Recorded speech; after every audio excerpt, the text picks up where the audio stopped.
Në ankesat e qytetarëve për këto 6 muaj pranë Komisionerit për mbrojtjen nga diskriminimi janë bizotruese ankesat e personave me aftësi të kufizuara për shkak të gjendjes shëndetësore, sepse ata nuk përfitojnë trajtime shëndetësore dhe ilaçe.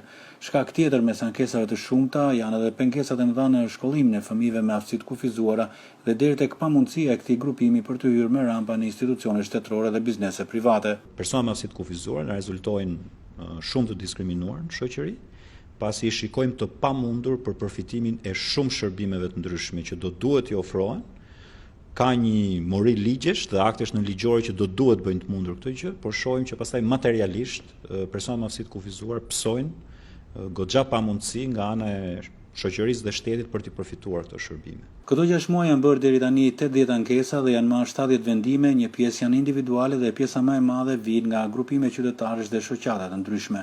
Kur janë në këtë formë, vendimet e komisionerit që konfirmojnë diskriminimin shkojnë në dobi të një grupi të madh qytetarësh dhe kategori të gjëra njerëzish. Ne kemi kohën që nxjerrim rekomandime, sepse shohim që brenda aftësisë kufizuar diskriminohet. Pra ka disa aftësi të kufizuara të cilat marrin përfitime nga shteti, aktualisht që po flasim, dhe ka disa aftësi tjera të kufizuara, të cilat nuk marrin asnjë lloj përfitimi nga shteti ose nuk trajtohen fare si aftësi të kufizuar.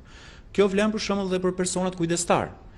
Ka persona kujdestar për disa aftësi të kufizuar që I njihen si kontribute shoqërore dhe ka persona kujdestar për aftësi tjera të kufizuar që nuk I njihen si kontribute shoqërore. Një tjetër grup ankesash lidhen me diskriminimin për shkak të bindjeve politike, I cili po vazhdon prej disa vjetësh si në institucionet qendrore të administratës, po ashtu dhe në pushtetin vendor, pas ndërimit të kryebashkiakëve në zgjedhjet e fundit vendore, thot zoti Gajda. Po janë të shumta, le të themi, mund të themi që këtë vit ka pasur 27 ankesa në lidhje me bindjen politike. Ndërkohë që viti I kaluar është mbyllur me rreth 50 ca ankesa në lidhje me bindjen politike.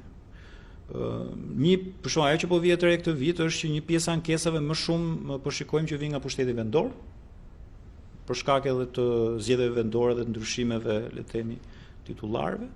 Kështu që shikojmë që këtu ka një trend në rritje në pushtetin vendor të ankesave për bindje politike.